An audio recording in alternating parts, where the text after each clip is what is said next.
ناظرین، پروگرام سیاسی احوال میں شہزاد ذوالفقار کوئٹہ اسٹوڈیو میں حاضر ہے۔ ناظرین، آج ہم گفتگو کریں گے ملکی معیشت پہ اور اس پہ موجودہ حکومت جو کوشش کر رہی ہے اور جو میجرز وہ اٹھا رہی ہے، جو سٹیپس اٹھا رہی ہے معیشت کو مضبوط بنانے کے لیے، امپروو کرنے کے لیے۔ آج ہمارے جو پینلسٹ ہیں، میرے فرسٹ پینلسٹ جو میرے ساتھ بیٹھے ہوئے ہیں، امجد رشید صاحب ہیں، فائنانس منسٹر ہیں، ریونیو کا بھی قلمدان ان کے پاس ہے۔ میرے دوسرے پینلسٹ ہیں سید شہبات علی صاحب، اور پولیٹیکل اکانومی میں کافی ان کی وہ ہے ایکسپرٹیز ہے۔ میرے تیسرے مہمان ہیں ڈاکٹر ایاز خان صاحب۔ ڈاکٹر ایاز خان صاحب جو ہیں بلوچستان یونیورسٹی میں درس تدریس سے وابستہ ہیں اور اکانومی ڈپارٹمنٹ میں ہیں۔ میرے چوتھے مہمان اسکائپ پر میں جوائن کر رہے ہیں ڈاکٹر محمود خالد صاحب۔ ان کی بھی اکانومی پہ کافی دسترس ہے۔ آج ان کو ویلکم آپ سب کو۔ امجد رشید صاحب، موجودہ حکومت نگران حکومت ہے، آپ خود بھی، لیکن پچھلی نگران جتنی حکومتیں، اس نگران حکومت میں کافی فرق ہے۔ کافی آپ لوگوں کو ایک خود ایک کنٹریبیوشن بھی آپ کا ہے اور آپ اپنا حصہ ڈال رہے ہیں ملکی اکانومی کو بہتر بنانے کے لیے۔ آج فیڈرل ہمارے منسٹر ہیں ڈاکٹر گوہر اعجاز صاحب، وہ بھی یو ای میں موجود ہیں۔ وہاں بھی جو دوست ممالک سے جو ایک ڈیسیجن لیا گیا تھا کہ ایس آئی ایف سی میں کہ دوست ممالک سے ہم انویسٹمنٹ لائیں گے اور کوشش کریں گے جو ملک کی اکانومی کو بہتر کریں، تو کیسا آپ دیکھتے ہیں؟ تھینک یو ویری مچ شہزادہ صاحب، مجھے انوائٹ کرنے کے لیے، اور یقیناً پروگرام میں ایکسپرٹس بھی بیٹھے ہوئے ہیں۔ میں مختصراً آپ کے سوال کا جواب یہ دوں گا کہ یقیناً یہ جو کیئر ٹیکر سیٹ اپ ہے، یہ مینڈیٹ کے حوالے سے تو میں نہیں کہوں گا، لیکن کنٹریبیوشن ان کی رہی ہے۔ اور ایس آئی ایف سی جو ہے ایک فورم ایسا ہے کہ جو اٹس ویری سیریس فورم، اور اس پہ جو انیشیٹو لیے گئے ہیں پچھلے 3-4 ماہ میں، جس میں آپ کی ڈالر کی جو ویلیو ہے اس کو کنٹرول کرنے کے حوالے سے، سمگلنگ کے حوالے سے، اور ایگریکلچر سیکٹر کے حوالے سے جو ریفارمز کی بات ہو رہی ہے، میں سمجھتا ہوں یہ کوئی لانگ ٹرم تو کوئی نئی گورنمنٹ آئے گی وہ ان انیشیٹوز کو کس طرح سے آگے لے کر جا سکتی ہے، لیکن کم از کم ایک ڈائریکشن سیٹ کر رہے ہیں، اور اس امید کے ساتھ کہ جو ہماری ملک کی معیشت ہے، جو اس کا اوور آل جو سچویشن ہے، اس کو بہتری لانے کے لیے تو بہت بڑے بڑے اقدامات کی ضرورت ہے۔ آپ یہ دیکھیں کہ 75 سال ہو گئے ہمارے ملک کو آزاد کیے ہوئے، لیکن ہمارے ہاں میجر انڈسٹریلائزیشن نہیں ہوئی، اور انفارچونیٹلی یا لون پہ ہم چلتے رہے، اور آج آئی ایم ایف کا میرا خیال چوتھا پروگرام ہے کہ ہم اس کو لے کر چل رہے ہیں، اور اس کے علاوہ جو ہے یا ایڈ پہ چلتے رہے۔ اوور آل جو جیو پولیٹیکل سچویشن ہے وہ بھی چینج ہو چکی ہے۔ اب ہمارے پاس جو ریسورسز ہیں، اپنے نیچرل ریسورسز ہیں، وہاں پہ میں مائننگ سیکٹر کی ضرور بات کروں گا کہ مائننگ سیکٹر کے حوالے سے ہم کہتے ہیں، کلیم کرتے ہیں، اور حقیقت بھی ہے کہ اللہ نے ہمارے ملک کو جو ہے نا نیچرل ریسورسز سے نوازا ہے، لیکن ابھی تک ہم مائننگ سیکٹر کو انڈسٹری ڈکلیئر کرنے میں کامیاب نہیں ہوئے۔ لیکن اگر ڈکلیئر کر بھی دیں تو اس کے ساتھ جو انفراسٹرکچر کی ضرورت ہے اس میں کافی انویسٹمنٹ کرنے کی ضرورت ہے۔ دوسرا ہمارا بہت بڑا جو ایسیٹ ہے وہ ہمارا یوتھ بلج ہے، اور اس یوتھ بلج کے ہمارے ہیومن ریسورس کو ڈیولپمنٹ کرنے کے لیے اس کے بارے میں بھی انیشیٹو لیے جا رہے ہیں۔ تو میرا خیال یہ وہ تمام انیشیٹوز ہیں جس میں جو دوست ممالک کی طرف سے بھی جو کمٹمنٹ ہوئی ہیں، اس میں کافی امید ہے کہ پازیٹیو ریزلٹس آئیں گے، لیکن جو چیلنجز ہیں ہمارے سامنے وہ ہے ہماری گورننس کے ایشوز، کہ اگر یہ تمام انویسٹمنٹ آ بھی جاتی ہیں تو کیا ہم وہی پرانی ڈگر پہ چلتے ہوئے without any reforms, strategic reforms کے اگر ہم یہ انویسٹمنٹ خرچ کر بھی دیں گے تو شاید جو اس کا آؤٹ پٹ ہونا چاہیے، جو رزلٹ آنا چاہیے، شاید وہ ہمارے لیے ایک بہت بڑا چیلنج ہوگا۔ تو میرے نزدیک تو یہ ہے کہ اگر ہم نے معیشت کے حوالے سے جتنی انیشیٹو لی، یقیناً ایک مثبت ڈائریکشن ہے، پازیٹیو ڈائریکشن ہے، لیکن جو چیلنجز ہیں وہ اس سے بھی بڑے ہیں ہمارے پاس، اور اس میں سب سے بڑا جو ہے وہ گورننس کے ایشوز ہیں کہ گورننس ہم کیسے، فائنینشیل ڈسپلن ہم کس طرح سے لے کر آئیں اپنے اداروں میں، اور اداروں کو سمارٹ کیسے بنائیں۔ ٹیکنالوجی کا دورہ ہے، کس طریقے سے ہم اپنے ہیومن ریسورس کا اور نیچرل ریسورس کا استعمال کریں، اور ایک لانگ ٹرم پلاننگ جس کی ایک بہت بڑی اگزامپل، باقی بھی دنیا بھر میں اگزامپلز ہیں، لیکن ہم اپنے ساتھ والے پڑوس میں جہاں پہ ہم دیکھتے ہیں پڑوس میں ایک بالکل سپر پاور ایمرج ہو رہی ہے، اور وہاں سے سیکھنے کے لیے ہمارے پاس بہت کچھ ہے، اور ہم سمجھتے ہیں کہ ہمارے جتنے پالیسی ساز ایکسپرٹس ان سب کو یقیناً اس کے بارے میں فکر ہے، سب کو فکر ہے کہ کس ملک کی اور لرننگ کافی ہے ہمارے پاس. ایک چھوٹی سی اگزامپل صرف اپنے صوبے کی دے دوں کہ ہم نے اسپیشل اکنامک زونز بنائے ہیں، لیکن ابھی تک ان اسپیشل اکنامک زونز کے لیے جو بنیادی انفراسٹرکچر ہے، الیکٹریسٹی، بجلی، پانی، اور پھر انویسٹمنٹ کے لیے کنڈیوسو انوائرمنٹ پیدا کرنا، یہ بہت ہمارے ہاں بڑے چیلنجز ہیں جن کا سامنا ہے ہمیں. انویسٹمنٹ شاید آ بھی جائے، لیکن جب تک ہم یہ گورننس ریفارمز لے کر نہیں آئیں گے تو یہ خواب ذرا مشکل لگتا ہے، پورا چیلنجز زیادہ ہیں. ٹھیک ہے سید شہبات علی صاحب، اوورآل ایک ہماری ملک کی اکانومی پہ ایک تھوڑی سی نظر دوڑائیں. ہم اپنے ویورز کو بتانا چاہتے ہیں کہ ہماری ملک کی اکانومی کیا ہے اور کس طرح ایک ملک کو اکنامکلی ساؤنڈ یا اس کو مضبوط ہونا چاہیے. بہت شکریہ پروگرام میں انوائٹ کرنے کے لیے. آپ نے ماشاءاللہ اتنا ہیوی پینل بٹھایا ہے، ماہرین معاشیات موجود ہیں، وہ اس کی نیٹی گریٹیز پہ بات کریں گے. میں آپ کو ایک جنرل اوورآل اکنامک پکچر یہ آپ بھی ماہر معاشیات ہیں. میں آپ کو پکچر یہ ایک بتانا چاہ رہا تھا کہ جو ہمارا پیسہ ملک سے باہر قرضوں کی ادائیگی میں جا رہا ہے، اس کے اندر 23% ہر سال اضافہ ہو رہا ہے پچھلے 5 سال سے مسلسل. جب آپ نے پروگرام کے لیے مدعو کیا تو میں نے سن 2023-24 کا جو مالی سال ہے، اس کا جو بجٹ تھا، اس کا ایک سنیپ شاٹ لیا، اور اس کو میں ایک نٹ شیل میں اگر آپ کو بتاؤں تو ہم تقریباً 7100 ارب روپے میں پورا پاکستان چلا رہے ہیں اور 7300 ارب روپے ہم باہر ادا کر رہے ہیں. یہ اس سال کی صورتحال ہے. یہ تقریباً آپ کی کل جو ایکسپینڈیچر ہے اس کا 55% بن رہا ہے، اور یہ اسپیس مزید 23% کے حساب سے شرنک ہوگا گوئنگ فارورڈ. جب میں یہ بات کرتا ہوں تو میں آپ کو اس کے بیک گراؤنڈ میں یہ بھی بتا دوں کہ جو پاکستان کا نیچرل بیلنس ہے بٹوین امپورٹ اینڈ ایکسپورٹ، وہ تقریباً 1:2 ہے.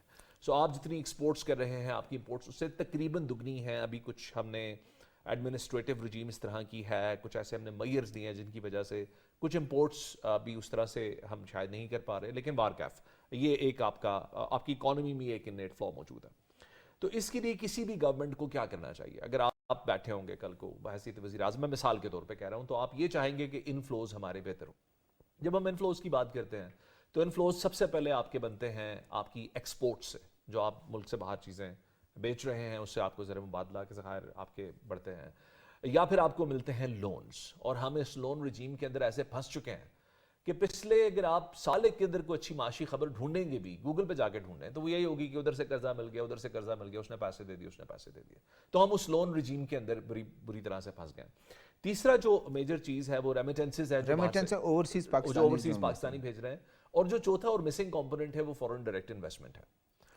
فورن ڈائریکٹ انویسٹمنٹ کسی بھی معیشت کے لیے وہی کردار ادا کر سکتی ہے جو ایک آدمی جس کا ایکسیڈنٹ ہوا، اس کو خون بہت زیادہ بہہ جائے، اس کو اگر فریش بلڈ آپ لگائیں.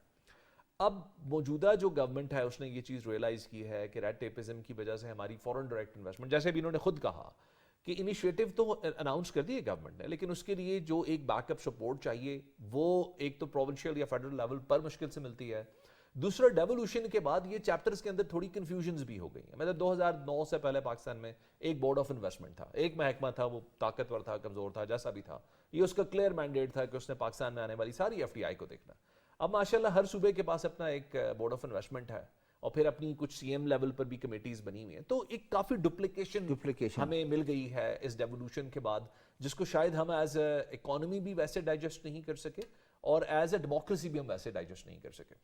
تو اس ٹائم پر ایف ڈی آئی کی امپروومنٹ کے لیے جو انیشیٹو انہوں نے لیا ہے اس کے اندر یہ کر ہی رہے ہیں کہ بنیادی طور پہ جو میجر پروجیکٹس ہیں ان کو آئیڈینٹیفائی کریں گے، ان کے پھر 2 ٹیئرز ہوں گے، ایک پرائیویٹائزیشن میں جائے گا، اور کچھ پروجیکٹس میں ایف ڈی آئی مانگی جا رہی ہے جی سی سی کنٹریز سے، جو $70 بلین کا ایک فگر آپ بار بار سنتے ہیں. تو یہ وہ ان سے بات کی جا رہی ہے اور وہ اس کے اندر انٹرسٹڈ بھی ہیں. جیسے گوادر میں ایک آئل ریفائنری ہے جس میں سعودی عرب نے کافی انٹرسٹ کا اظہار کیا. تو آئی تھنک اس وقت ہماری جو معاشی بقا ہے اس کا دار و مدار اسی پہ ہے کہ ہم فورن ڈائریکٹ انویسٹمنٹ کو کتنا انکریج کر سکتے ہیں اور کتنا فیسیلیٹیٹ کر سکتے ہیں. ڈاکٹر ایاز صاحب، اس وقت جس طرح گورنمنٹ کی ایک ول ہے اور اس کی کمٹمنٹ ہے کہ کس طرح سے ہم دوست ممالک سے انویسٹمنٹ لیں، جیسے انہوں نے بھی کہا، اب اس کی کچھ بہتری کی گنجائش کافی پیدا ہوتی ہے اور امید کی جا سکتی ہے کہ ہماری اکانومی بہتر ہوگی. جی اچھا، تھینک یو شہزادہ صاحب. اس میں اگر ہم لوگ یہ کیئر ٹیکر گورنمنٹ کو دیکھیں، اس کا کام ہے ڈے ٹو ڈے ایکٹیویٹیز کو مینیج کرنا، اور وہ کر بھی وہی کر رہے ہیں. اس کا یہ مینڈیٹ نہیں ہے کہ وہ فنڈامنٹل یا اسٹرکچرل ریفارمز لے کے آئے، کیونکہ وہ ایک جو الیکٹڈ ریپریزنٹیٹیو گورنمنٹ ہوگا، ان کو ایک کور مل جاتا ہے.